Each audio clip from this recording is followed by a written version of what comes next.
ሚሳኤል በሚሳኤል ላይ ሰማዩን እያበሩ በባህረ ሰላጤው ዙሪያ በየቀኑ ድንጋጤን እያሰራጩ ነው። ኢራን በቀጠናው ዙሪያ ያሉ የአሜሪካ ወታደራዊ ንብረቶችን ኢላማ ያደረገ የአጸፋ ጥቃቶች ብላ የገለጸችውን ስታስወነጭፍ ባህረ ሰላጤው ሌላ ድራማዊ መባባስን ተመልክቷል። በበይነመረብ የሚዘዋወሩ ቪዲዮዎች ሚሳኤሎች በዮርዳኖስ ያሉ የአሜሪካ ሰፈሮች ሲመቱ አሳይተዋል። ኩዌትም የታጠቁ ኃይሎቿ ከበርካታ የአየር ላይ ኢላማዎች ጋር እየተፋለሙ እንደነበርም ተናግራለች። በተለይም ናስር 2 በሚል ስያሜ በኢራን የተከፈተው አዲሱና አውዳሚው የጥቃት ማዕበል የቀጠናውን የኃይል ሚዛን ክፉኛ የፈተነ ክስተት ሆኖ ተመዝግቧል። የኩዌትን የባህሬንንና የዮርዳኖስን የሌሊት ሰማይ በድንጋጤ ያናወጠው ይህ ተከታታይ የሚሳኤልና የድሮን ዶፍ የአሜሪካን የብረት ለበስ ጸረ አየር መከላከያዎች ጥሶ በመግባት በቀጠናው በሚገኙ የአሜሪካ ወታደራዊ ማዕከላት ላይ መዓትን አዝንቧል። ከድምፅ ፍጥነት በሚልቁ የፋታ ሃይፐርሶኒክ ሚሳኤሎች የታጀበው የቴሄራን አስፈሪ ወታደራዊ ጡንቻ ማሳያ ዋሽንግተንን ለእስከዛሬው መጠነ ሰፊ የባህር ላይ እገዳና የአጸፋ እርምጃ ገፋፍቷታል።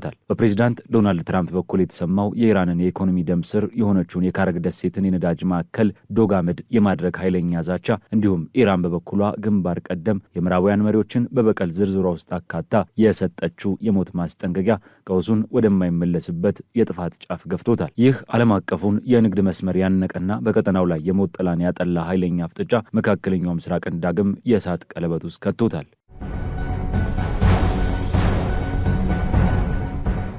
ይህ ቮይስ ኦፍ ኢትዮጵያ ዓለም አቀፍ ትንታኔ ነው። የዓለምን ፖለቲካ በሰፊው የምንዳስስበት መድረክ። ለቻናላችን አዲስ የሆናችሁ ሰብስክራይብ በማድረግ አብራችሁን ቆዩ።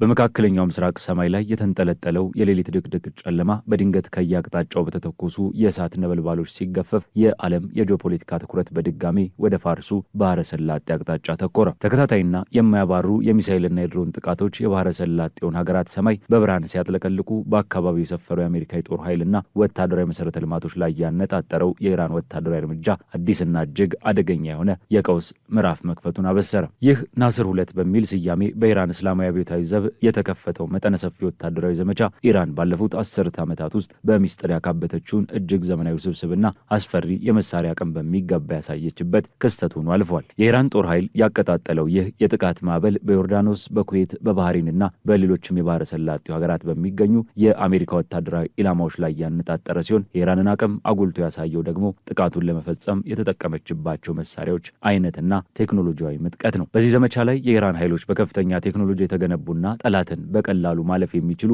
ባለስቲክ ሚሳኤሎችን አሰማርተዋል። ከነዚህ ውስጥ የሃይበር ሼካን፣ የዙልፋቂር እንዲሁም ከድምፅ ፍጥነት እጅግ የላቀው የሃይፐርሶኒክ የሆነው የፋታ ሚሳኤል ይገኙበታል። በተለይም ፋታ የተሰኘው ሃይፐርሶኒክ ሚሳኤል አሜሪካ በአካባቢው የዘረጋቻቸውን እጅግ ዘመናዊ የሆኑ የጸረ አየር መከላከያ ስርዓቶችን ማለትም የፓትሪዮትና የሲራም የራዳርና የመከላከያ መረቦችን ጥሶ በመግባት ኢላማውን መምታት መቻሉ ኢራን በአየር ላይ የበላይነትና ሚሳኤል ቴክኖሎጂ ያላትን አስገራሚ አቅም ቁልጭ አድርጎ አሳይቷል። ኢራን በጥቃቷ የጦር መሳሪያ ማከማቻዎችን፣ የሳተላይት ግንኙነት ማዕከላትን፣ የአሜሪካ ወታደሮች የሚገኙባቸውን ህንፃዎች እንዲሁም በባህሬን የሚገኘውን የሼኪሳ አየር ምድብ ውስጥ የፒ8 የኤሌክትሮኒክስ የጦር አውሮፕላን ማቆሚያዎችንና የሄሊኮፕተር ጥገና ማዕከላትን በትክክለኛነት መምታት መቻሏ መረጃ የመሰብሰብና በትክክለኛ ቦታ ላይ ጥቃት የማድረስ ብቃቷን አረጋግጧል። ከዚህም ባሻገር የነዳጅ ማከማቻ ስፍራዎችን በእሳት በማጋየትና የባህር ኃይል ራዳር ስርዓቶችን በማውደም ያደረሰችው ጥቃት አሜሪካ በምዕራብ እስያ ያላትን ወታደራዊ መዋቅር ክፉኛ ለመጉዳት ያላትን ጽኑ ፍላጎትና ቁርጠኝነት የሚያሳይ ነው። የኢራን ወታደራዊ እርምጃ በጣት የሚቆጠሩ ኢላማዎችን በመምታት ብቻ የተገታ አልነበረም። ይልቁንም ሶስተኛው ማዕበል በሚል በተሰየመው ተከታታይ የጥቃት ዘመቻ የቀጠናውን ሀገራት ወደ ከፍተኛ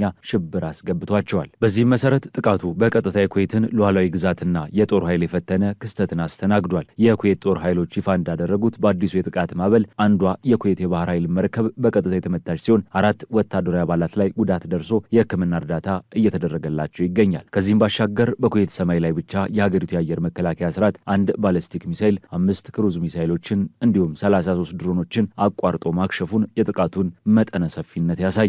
የዚህ አውዳሚ የጥቃት ማዕበል ሽብር ጎረቤት ባህሬንም ድረስ የተሰማ ሲሆን የባህሬን የሀገር ውስጥ ጉዳይ ሚኒስቴር በሚሳኤል ጥቃቶቹ ምክንያት በሀገሪቱ ታሪክ ያልተለመደ የአየር ጥቃት ማስጠንቀቂያ ሳይረን በመናማ ዋና ከተማ እንዲለቀቅ አድርጓል። መንግስት ዜጎች ወደ ተዘጋጁ የመጠለያ ስፍራዎች እንዲያመሩ፣ ፎቶግራፍ ከማንሳት እንዲቆጠቡና ከሚሳኤል ስብርባሪዎች እንዲርቁ አስቸኳይ አስቸኳይ መመሪያ በማውጣት ቀጠናው ወደ ቀውስ ቀጠናነት መቀየሩንም አረጋግጧል። በዚህ መሃል ግን የኢራን ወታደራዊ ጡንቻ ማሳያ ያላጸፋዊ ምላሽ አልተፈታም። የአሜሪካ ማዕከላዊ እዝ የኢራንን የባህር ዳርቻዎችና ደሴቶችን ኢላማ ያደረገ መጠነ ሰፊና የተቀናጀ ያጸፋ ጥቃት በቡሼር፣ ቻባሃር፣ ጃስክ፣ ኮናርክ፣ አቡ ሙሳና ባንዳር አባስ ላይ በመክፈት የኢራንን የባህር ዳርቻ መከላከያ ስርዓቶች፣ የሚሳኤል ማስወንጨፊያ መሰረተ ልማቶችና የድሮን ማዕከላት ላይ ትክክለኛነት ባላቸው ጥይቶች ከባድ ጉዳትን አድርሷል። የዚህ ውጥረት ማዕከል በሆነው የዋሽንግተን ፖለቲካዊ መድረክ ላይ የዩናይትድ ስቴትስ ፕሬዝዳንት ዶናልድ ትራምፕ የተለመደውንና ጠንካራ ቃላትን የተሞላውን የዲፕሎማሲያዊና ወታደራዊ ዛቻቸውን አሰምተዋል። ትራምፕ ለኢራን ያቀረቡት መልእክት ቀጥተኛ ነበር፣ ወይ ድርድር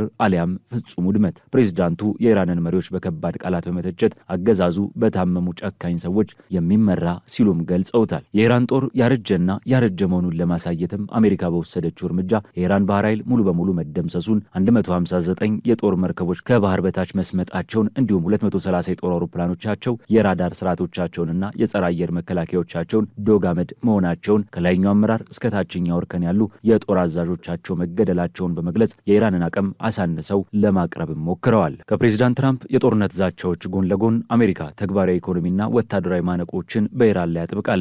ምንም እንኳን እገዳው ከሰዓታት በኋላ ደግሞ ሀሳባቸውን በመቀየር አሁን ላይ አንስተውታል እየተባለ ቢገኝም የአሜሪካ ማዕከላዊ እዝ በኢራን የባህር ዳርቻዎች ላይ ይፋዊ የባህር ላይ እገዳ መጣሉን አውጇል። ይህ እገዳን ለማስፈጸምም ከ20 በላይ ግዙፍ የአሜሪካ የጦር መርከቦችና በመቶዎች የሚቆጠሩ የጦር አውሮፕላኖች በፋርስ ባህረ ሰላጤና በመካከለኛው ምስራቅ ውሃዎች ላይ ተሰማርተውም ይገኛሉ። ወደ ኢራን ወደቦች የሚገቡም ሆነ የሚወጡ ማናቸውም መርከቦች የማገድ ትዕዛዝ የተሰጠው ይህ የባህር ኃይል ጦር በቀጠናው ያለውን የንግድ እንቅስቃሴ ሙሉ በሙሉ ማሽመድምዶታል። ትኩረት የሚስበው ሌላኛው ጉዳይ ፕሬዚዳንት ትራምፕ በዚህ ወቅት ያሳዩት ስትራቴጂካዊ የኢኮኖሚ ፖሊሲ ለውጥ ነው። ቀደም ሲል በባህረ ሰላጤው ለሚያልፉ መርከቦች የአሜሪካን የጥበቃ አገልግሎት ለማግኘት የ20 በመቶ የትራንዚት ቀረጥ እንዲከፍሉ ያቀረቡትን ውዝግብ አስነሽ ዕቅድ ወደ ጎን በመተው ከባህረ ሰላጤው ሀገራት ጋርም አዲስ የንግድና የኢንቨስትመንት ስምምነቶችን ለማድረግ መወሰናቸው አሜሪካ የአረብ ሀገራትን ከጎኗ ለማሰለፍ የጀመረችው የዲፕሎማሲያዊ ማባበልና የጥቅም ስሌት አካል መሆኑን ያሳያል። ፕሬዚዳንት ትራምፕ ከዚህ ባለፈ የአሜሪካን ቀጣይ እርምጃዎች እጅግ አስፈሪ በሆነ መልኩ አስቀምጠዋል። ኢራን ወደ ድርድር ጠረጴዛ የማትመጣ ከሆነ አሜሪካ ቀጣይ ኢላማዋን የኢራን ህዝባዊና ኢኮኖሚያዊ መሰረተ ልማቶች ላይ እንደምታደርግም አስጠንቅቀዋል። በቀጣዮቹ ቀናት የኢራንን የኃይል ማመንጫ ጣቢያዎች፣ ድልድዮችና በመጨረሻም የሀገሪቱን የነዳጅ ኤክስፖርት 90 በመቶ የሚሸፍነውንና በፋርስ ባህረ ሰላጤ ላይ የሚገኘውን እጅግ ስትራቴጂካዊ የሆነውን የካርግ ደሴትን እንደሚቆጣጠሩ ወይንም ከጥቅም ውጭ እንደሚያደርጉት ዝተዋል። ይህ ካርግ ደሴትን የማውደም ወይንም የመያዝ ዛቻ የኢራንን የኢኮኖሚ ደም ስር የመበጠስ ዓላማ ያለው ሲሆን ትራምፕ ከነዳጅ ውጭ ሁሉንም ነገር መተናል፣ አሁን ግን ተራው የነዳጅ ማዕከላት ነው በማለት አቋማቸውን አጠናክረዋል። በተጨማሪም አሜሪካ ለምታደርገው የጥበቃ አገልግሎት ሳውዲ አረቢያ፣ ኳታር፣ ባህሬን፣ ኩዌትና የተባበሩት አረብ ኤምሬትስ የመሳሰሉ ሀብታም የባህረ ሰላጤው ሀገራት ወጪውን መሸፈን እንዳለባቸው በማሳሰብ የፖለቲካና የኢኮኖሚ ጫናቸውንም አጠናክረዋል። ይሁን እንጂ ይህ ሁሉ የአሜሪካ ወታደራዊ አስፈሪነትና የኢኮኖሚ ዛቻ የኢራንን መንፈስ የሰበረው አልመሰለም።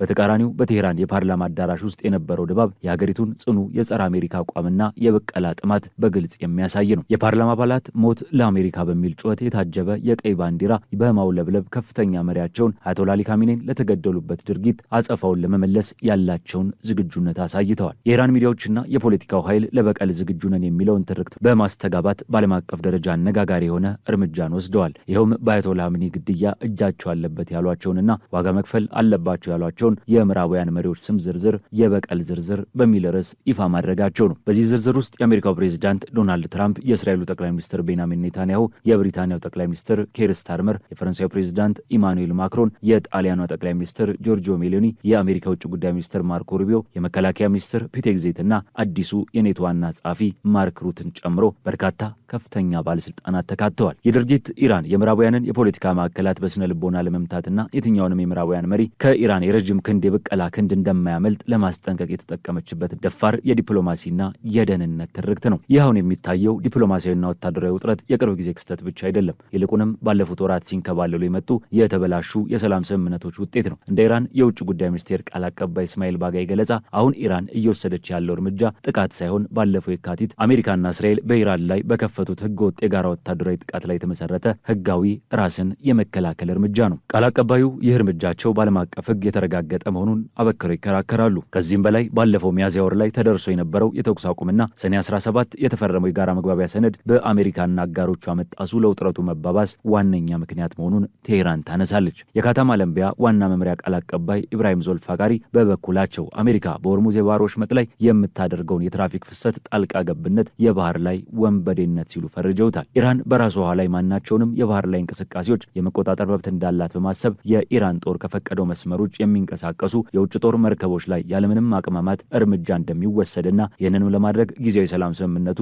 ህጋዊ መሰረት እንደሚሰጣቸው በአጽንኦት ተናግረዋል። ይህ የህግና የስምምነት ትርጓሜ ልዩነት ሁለቱ ወገኖች ወደ ለየለት ጦርነት እንዳይገቡ የሚከለክለውን የመጨረሻውን የዲፕሎማሲያዊ ክር ሙሉ በሙሉ የበጠሰውም ይመስላል። በዲፕሎማሲው መስክ የዓለም አቀፉ ማህበረሰብ ይህ ውጥረት ወደ አጠቃላይ ቀጠናዊ ጦርነት እንዳያመራ በስጋት ሲከታተል የተባበሩት መንግስታት ድርጅት ዋና ጸሐፊ አንቶኒዮ ጉቴሬስ ሁሉም ወገኖች ከፍተኛ የከረረ እርምጃን ከመውሰድ እንዲቆጠቡ አፋጣኝ ጥሪን አቅርበዋል። በሌላ በኩል የኔቶ ዋና ጸሐፊ ማርክ ሩት የአሜሪካን ወታደራዊ ጥቃት በመደገፍና ኢራን ቀደም ሲል የተደረሰውን የተኩስ አቁም ስምምነት ጥሳለች በሚል አሜሪካ የወሰደችውን እርምጃ ትክክለኛነት አረጋግጠዋል። ይህ የኔቶ አቋም የኢራንን ቁጣ የበለጠ ያቀጣጠለ ሲሆን የኢራን የውጭ ጉዳይ ሚኒስትር ቃል አቀባይ እስማኤል ባጋይ የአሜሪካን ጥቃት ዓለም አቀፍ ሕግን የጣሰ ህገወጥ ጥቃት ሲሉ ኮንነው የአሜሪካን ጦር ለሚያስተናግዱ የአየር ክልላቸውን ለሚፈቅዱ ወይንም የሎጂስቲክስ ድጋፍ ለሚያደርጉ የአውሮፓና የቀጠናው ሀገራት ጠንካራ ማስጠንቀቂያን ሰጥተዋል። የአሜሪካን ወታደራዊ እርምጃ የሚያግዝ ማንኛውም ሀገር እንደ ተባባሪ ተቆጥሮ ህጋዊ ወታደራዊ ኢላማዎች ይሆናሉ፣ የዚህም መዘዝ ሙሉ በሙሉ በራሳቸው ላይ ይወድቃል በማለት ኢራን ጦርነቱን ከአሜሪካ ጋር ብቻ ሳይሆን አሜሪካን ወደሚደግፉ የአውሮፓ ሀገራት ጭምር